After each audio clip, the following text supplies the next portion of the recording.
So with that, let me turn it over to Vlad Khandros of UBS to introduce the panel and get us started off there. Vlad? Thank you very much. Thanks for, hopefully you hear me, and apologies if you see me. Maybe you're better off not seeing me. But thanks so much for joining us, everybody. We're going to be quite punchy. We welcome questions, thoughts from folks. If anyone's, can't chat in the Zoom, just hit your coverage or email us, call us, whatever you want. And we're always happy to follow up offline. It's maybe not by total coincidence. I have the benefit of knowing each of the panelists quite well. UBS helped found MEMX, which is a brand new U.S. equity stock exchange. Jonathan Kellner is actually running MEMX. Doug Cifu, who runs Virtu, is actually also one of the founders of MEMX. And we've got Hubert Jesus from BlackRock, who's also now on the board of and chairing the market structure committee at MEMX. And I should say probably first off is at BlackRock looking after globally electronic trading and market structure. So you've got, I'm giving really horribly short bios for each, but I just say, each of the three are extremely well informed and on a whole host of topics. We're talking about the future of trading. So, I think we could just maybe jump right into it if it's okay with Doug and Jonathan and Hubert.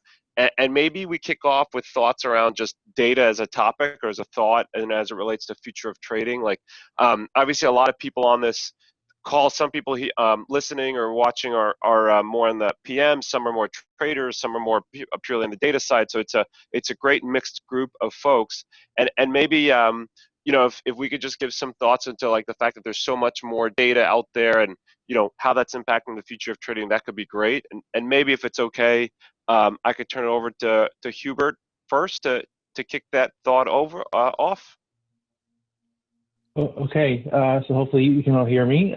Thanks for having me at this roundtable. So maybe just to kick off, we find data to be incredibly important in the way that we're evolving our trading capabilities. Right, it really enables us to apply more research and analysis to what we're doing, so have a much more quantitative perspective. So we internally have a wealth of data about different types of orders that have been executed in a wide range of market environments. And so we believe that we can do a lot more to mine that data to identify ways that we can minimize our trading costs, really learning from how past orders have behaved in similar conditions. Right, so we're trying to leverage a lot of this machine learning, a lot of artificial intelligence techniques to really improve automation in the way that we're routing orders to the market. So decisions that human traders have traditionally made around, which broker, what venue, or which algorithm to use to execute an order are things that we hopefully believe that we can, apply, data and analysis to help traders kind of make those decisions and potentially, automate a lot of that workflow. Now, when I say that, I do want to highlight that we're not trying to eliminate the human trader from the equation. So this is not like trading on autopilot or self-driving cars or anything of that nature. We really do think humans provide a lot of guidance on, whether or not, these are the right strategies to employ. We believe human traders really need to be involved in supervising, any automation that we're doing. And a lot of the intent here is really to free traders up from doing routine tasks so that they can focus on activities that add a lot more value to the business. Things like managing less liquid orders or providing market intelligence to portfolio managers. So that's how, some of the ways that we're thinking about data as it applies to trading. Cool, thanks, Hubert. Well, it's good to know for those of us people that are there's still a role, and we'll hopefully just keep getting even more. Our roles will keep evolving from the BlackRock standpoint. Thank you. And maybe if it's okay, Jonathan, do you maybe want to jump in a little around just how you see the accessibility of data, how you see that changing forward as it relates to the future of trading, and obviously MEMX is intending to do a lot to kind of shake up market data for U.S. equities to start. So maybe you have some thoughts on that front. Yeah, sure. So when we started MEMX, we had an amazing opportunity to be able to build from scratch and really rethink how an exchange is built. And so we really started from questioning everything. We questioned everything that was done before. So why do exchanges function as they do? What can we do to make it? What can we do to make them better? And we just had an opportunity to design from a blank slate. So early on, we made a significant decision, and really this is a different approach than the current architectures of the incumbents. And we decided to architect our exchange with a data-centric model.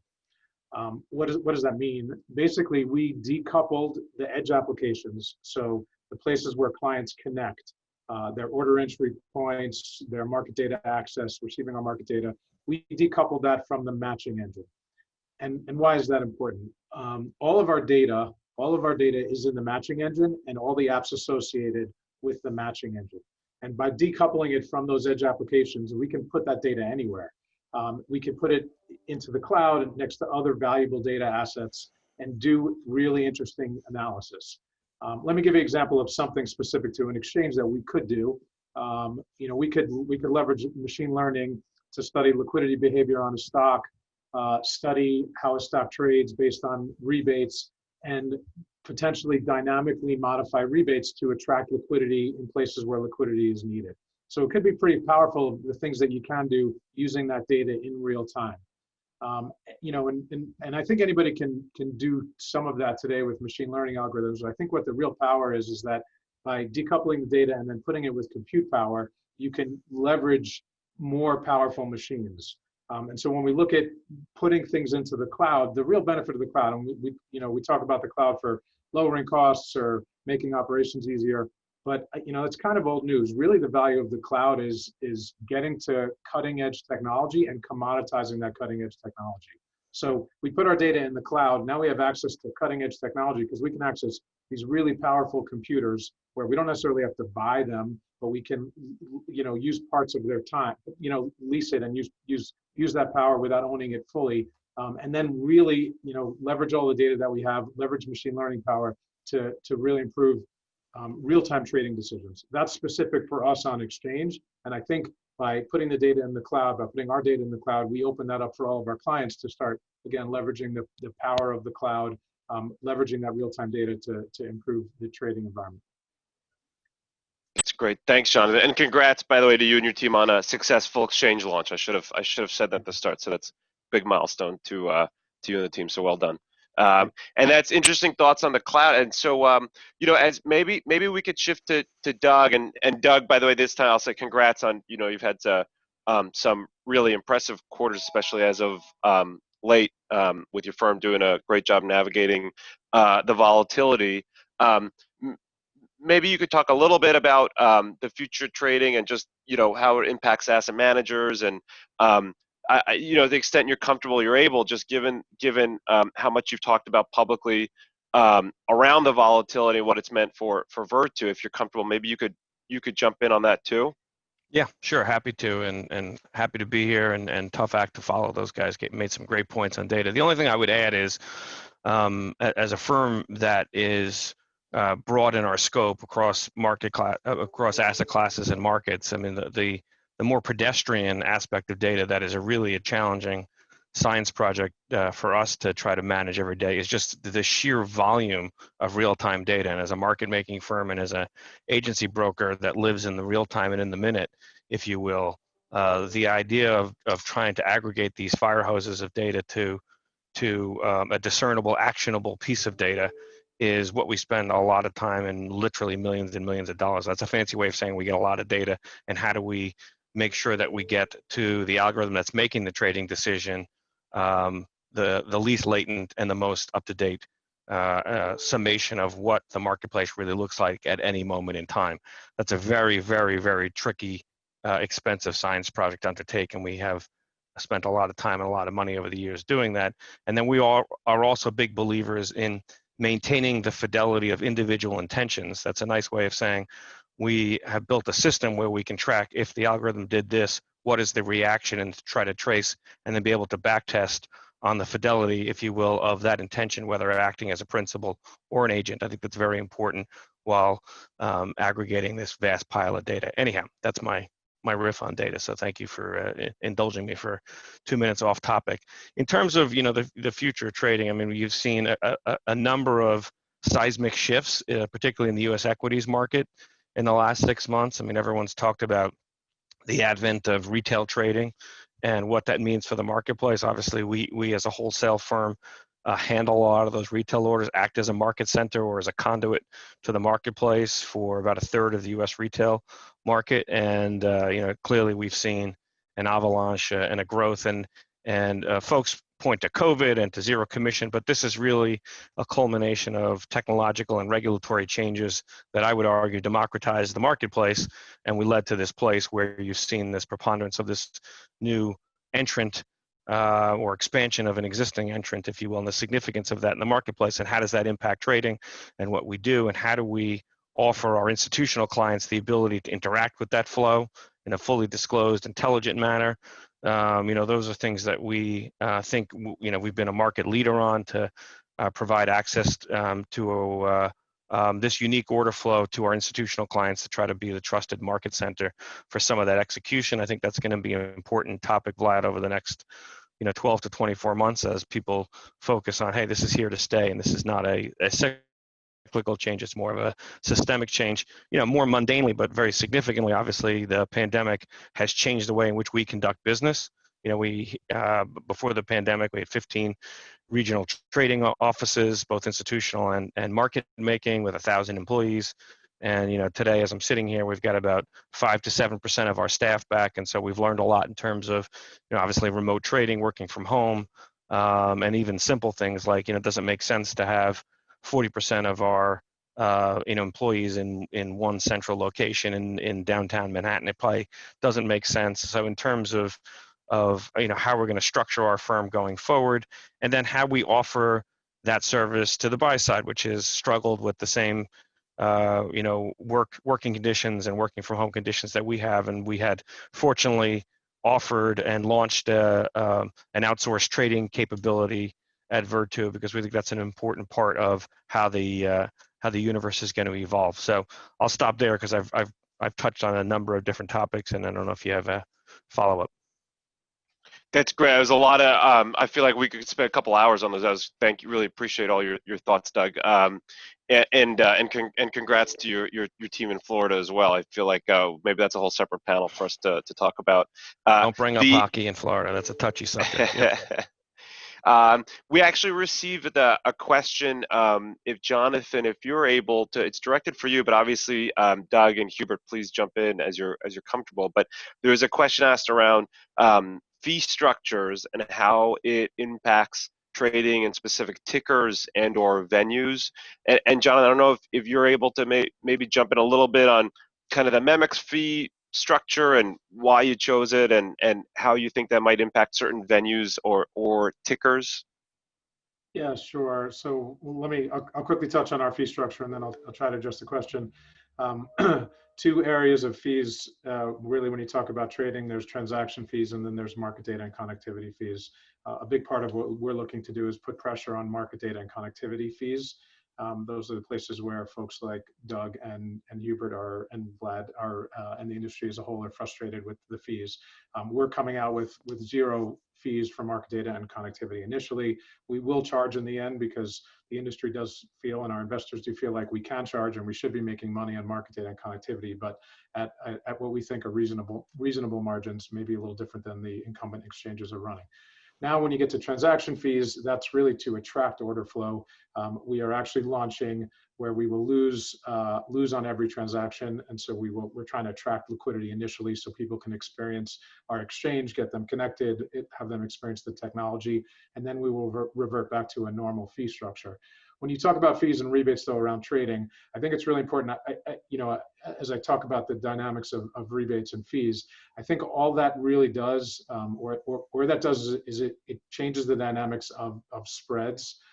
When you really look at trading, and I think the thing that drives trading, at least right now with our current market structure, is one, obviously the underlying stock and the fundamentals of the stock, but then second of all, a lot of it is about tick size and where the ticks are. And the rebates and fees really just change the dynamic of where that spread is. I think the bigger driver around anything that we could impact liquidity on a stock by stock basis is around being more granular or more specific around what ticks are based on each stock. hopefully that gets to a little bit. So I don't, to that question, I don't think the fee rebate structure is what's going to drive liquidity one place or another. I don't know if anybody wants to add to that. Yeah, I think that's a great answer. It's always been a pet peeve of mine, and I've gotten in trouble for a lot of things in life, but I was very outspoken about, this whole Flash Boys maker, conundrum around maker taker, and, it's HFT and all this kind of nonsense. To me, there were two issues, right? You had a principal agent issue, the principal, i.e. all of you all on the buy side, do you understand where your agent is routing your orders and why? And is he or she or it doing that in your best interests?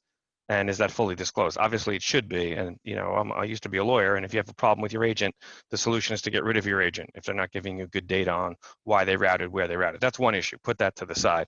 Jonathan really has hit on, from my perspective, what the maker taker or rebate model really does, what it does as a market maker. Putting on my market making hat for a second, you're just narrowing the spread. So in terms of, we are being paid or rewarded or incentivized to effectively do what nobody really likes to do in trading. What is that? We're displaying our intention publicly. And so in order for someone to motivate us to do that, they're going to provide us a rebate. And the folks that are going to remove that intention, right? They have better information now than I do, because I don't know that they're going to pick me off, if you will. And so they're paying for that privilege, right? So to me, that's kind of economics 101. There's no nefarious intention there, and really what you're doing is within that spread figuring out how do you divide up the spread effectively between the maker and the taker. It's just sort of logical to me. Thank you. And by the way, folks, please feel free to keep throwing in questions as you'd like through the chat channel or chat directly, anyone that's convenient. But another topic of focus is financial transaction taxes. Would be great to hear thoughts from folks on what we've seen over the years, or thoughts on financial transaction taxes in general, and maybe more specifically, there's this threat of a New Jersey transaction tax, and some people on this call maybe aren't aware of it, maybe don't know why that matters. I think maybe Hubert, we could turn to you first for thoughts on transaction taxes, and then after Hubert, if Doug or Jonathan are comfortable, maybe jump in after Hubert. Yeah, sure. Thanks, Vlad. I guess maybe, sorry, I'm trying to organize my thoughts on financial transaction taxes. I think you were going to say they're bad, hopefully. If not, I think suddenly the Zoom's not working. I can't hear you, yeah. No. They are definitely bad for the market, right? And they're bad on a number of different dimensions. First of all is, who pays them? I know the New Jersey tax is targeted at processors of transactions, so essentially the exchanges. But at the end of the day, these taxes ultimately get passed along and trickle down to the end investor, right? So at the very end, even though it may be levied at exchanges, that those taxes are going to get passed along to brokers and market makers, and that's going to get passed along in the form of wider spreads, less liquidity, and maybe even direct, kind of payment ultimately by end investors. So at the end, it's not really, big evil Wall Street that pays these taxes, but it's really going to be mom and pop investors. It's going to be teacher pension funds. It's going to be firemen, retirement, plans that ultimately pay. So I do think it's bad for the market from that perspective, as far as who's actually paying. I kind of highlighted before that when taxes like this are assessed, it really impacts market making and liquidity. So even where it's not directly associated with what you're paying in terms of fees, you're going to see less liquidity in the market, which means trading costs are going to go up. So it's going to have a much broader impact or multiple on what investors pay than just the fees that are ultimately by the jurisdiction.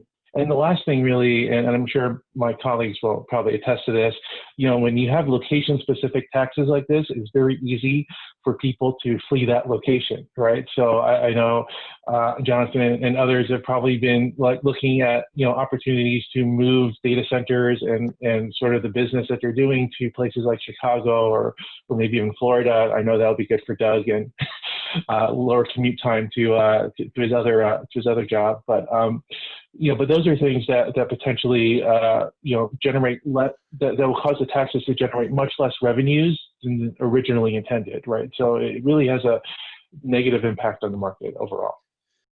Yeah. Yeah, UBS ATS is. Oh, sorry. I was just gonna say, in case anyone's wondering, we're in Chicago too, so don't stress.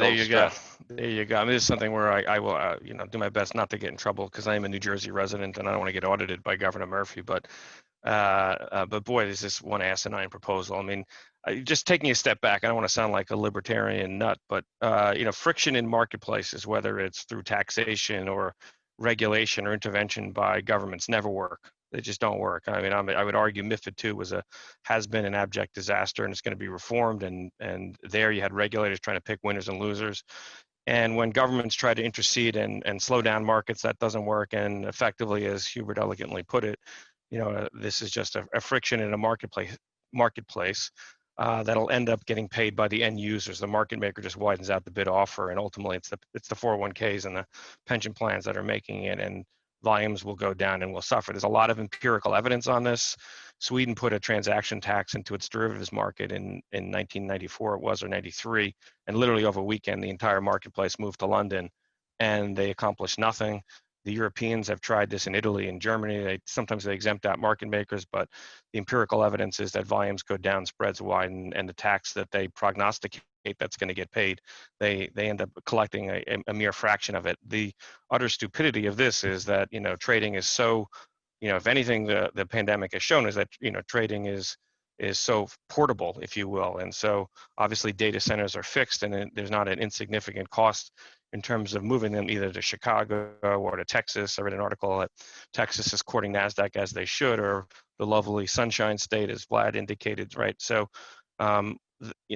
New Jersey will fail in this, whether they enact it or not, and continue to commit slow suicide in terms of moving businesses out of New Jersey is really entirely up to them. But it's really just another example of governments attempting or thinking about interceding in markets. What a government should do is make sure that the rules are fair, and then enforcement when people violate the rules, but otherwise try to make marketplaces as frictionless as possible. A smart person once said to me, liquidity and is really like water. It finds its level and it finds its most efficient level. And if New Jersey promulgates this transaction tax, you can be damn sure we will do everything possible to move the hell out of this state. Great. Thanks for your thoughts on that. And maybe as we wrap up, we can maybe a closing question for all three of you, if it's okay, is just around transparency and analytics. So, when we think of the future of trading, and we're all saying things like data and technology are so important, such an important part of it. So, how does the continuation of further transparency impact the future of trading? And obviously, if there's any other thoughts any of you want to weave in as we wrap up, please feel free. I'll go first. Whoever wants to go first. Yeah, I'll go first just because, I love the sound of my voice, as everybody knows. So, I'll give you the 30-second Virtu PSA, but transparency is sort of all we have. We didn't start with customers, and we always tried to be very transparent about what we did and why we were successful in our customer-facing institutional business. That's really all we have to offer is execution quality and the transparency and the tools to demonstrate that, because we don't have prime brokerage, we don't have an IPO calendar, we don't have all the wonderful things that UBS has, and so we're really competing based on our ability to execute orders in a way that is, hopefully, better than our competitors, and we want to demonstrate that. So we are all about transparency. In terms of analytics, when we acquired a firm called ITG, we inherited this wonderful analytics business, and we've really tried to integrate it into our feed handlers and whatnot to improve the market data that they had, and so and enable it and make it more of like a financial technology solution to enable folks, our customers on the buy and the sell side, to look at their own data using some of the heuristics and some of the peer groups that we had put together. So I think it is absolutely essential that traders of all sorts have access to those types of tools to understand really what's going on, either on a micro or even on a more macro level.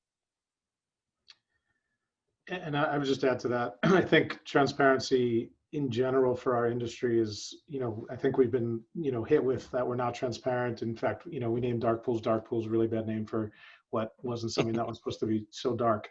From our perspective, transparency is part of our culture. So it's not just in, execution. It's we're transparent about our communication internally, transparent about our communication with clients. I think what it means from a future of trading is the more information we can get to our clients, to Doug, to then for him to show to Hubert and all of their clients.